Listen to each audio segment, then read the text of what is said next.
इस हवाले से आप हमें मजीद बता पाएंगे? इट्स अ गुड डेवलपमेंट अगर ऐसे अनासर जो कि रियासत के साथ पहले कॉन्फ्लिक्ट में हैं अब वो रियासत की तरफ वापस आ रहे हैं। तो मेरा सवाल यहाँ पे आपसे ये होगा कि रियासत किन टर्म्स पे इन शख्सियात को वापस वेलकम कह रही है और आगे आने वाले वक्त में क्या लाएअमल है रियासत का और हुकूमत बलोचिस्तान का?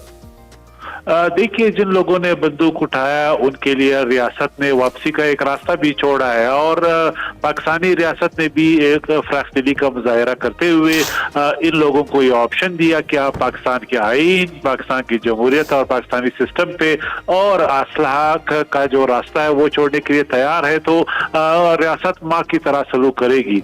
और सरफराज गुलजार से पहले एक और बड़े कमांडर गुलजार इमाम शब्बे थे जो बहुत ही कॉम्प्लेक्स ऑपरेशन कई ममालिक में हमारी लॉ इन्फोर्समेंट एजेंसियों की मुसलसल मेहनत और काविश से वो गिरफ्तार भी हुए, लेकिन रियासत पे उन्हें फांसी नहीं चढ़ाई, बल्कि ये मैसेज बाकी लोगों को भी दिया कि अगर आप जो है या वरगलाए गए हो या कोई और मुल्क के नेटवर्क और उनके जाल में फंस चुके हो तो फिर भी रियासत आपको कबूल करने के लिए तैयार है। तो कल जो सरफराज गुलजार साहब और उनके साथी शामिल हुए कौमी दायरे में, उसका पैगाम भी यही है कि पाकिस्तान और बलूचिस्तान ने अमन का गहवारा बनना है।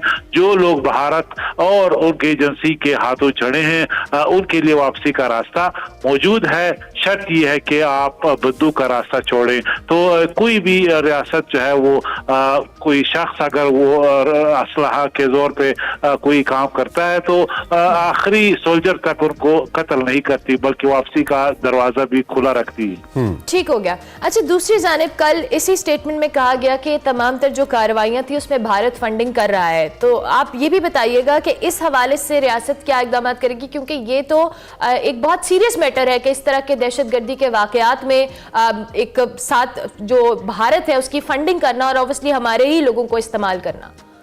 देखिए, अब तो हमारे पास रियासत पाकिस्तान के पास पॉलिटिकल और डिप्लोमेटिक एक ऐसे सबूत हमारे हाथ चढ़े हैं जिससे हम बैनुल-अक़वामी दुनिया को झंझोड़ सकते हैं कि भारत एक रियासती पॉलिसी के तहत साउथ एशिया में पाकिस्तान को और बलूचिस्तान को आदमी इस्तेहकाम से दो चार करने की नाकाम कोशिश कर रहा है। और हमने माज़ी करीब में भी देखा कि न सिर्फ जनूबी एशिया बल्कि अमेरिका में, कनाडा में भी उन्होंने सिटीजन और शहरियों को ये मारा है, कत्ल किया है। तो एक रियासती पॉलिसी के तहत अगर हिंदुस्तान का रास्ता नहीं रोका जाता तो इसका जो इल्ज़ाम है वो UN और दूसरे इदारों पर डाला जाएगा और उन्हें उसकी जवाबदेही करनी पड़ेगी, क्योंकि रियासती पॉलिसी एक मुनज़्ज़म दहशतगर्दी की, एक मुनज़्ज़म तरीके से एक नेटवर्क को चलाने की पाकिस्तान का जो केस है वो और मजबूत हो गया है।